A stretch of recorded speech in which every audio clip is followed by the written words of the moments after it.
hꯧzik aina leise koi sugunu gi manin da seliba koi manipuri ba tune amna kanjina Churachandpur district singba sing mathak sini hoi nungai ga kamna ma do hojikti chi dum santi laire mi myam koi shop tana kotana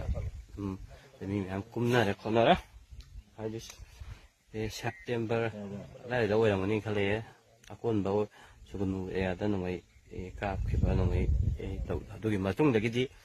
koi area sida fajana security gi maikai dagi asom maikai hadi Churachandpurom side maikai wa som Kaksingom side maikai da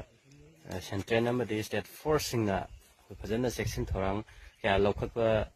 namaram oikanda haiba matam adudagi ngasi phawadi thodokpa pamdaba thodo watoksing thoktana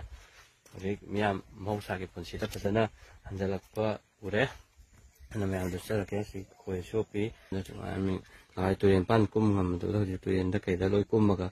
athabai ngang tomaba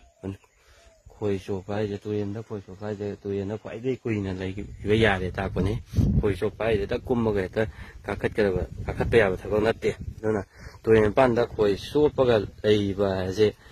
si moida thodokpa pamdaba amta leitre haibagi takpa dumba mek laraba kudam amani aduna sugunugi yonadi dum shanti je fajana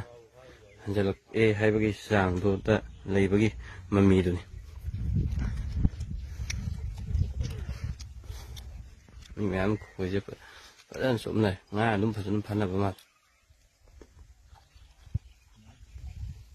nawai yang kali ngedati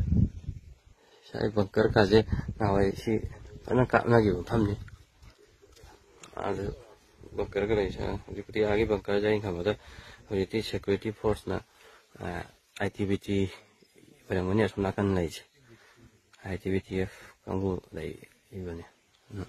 hojiti fajana ngak sialaga yamna inga tamna leya adu kasut paingai udre samai kan sai chi de hoji project ki oina di adu kham ni ngota bani khata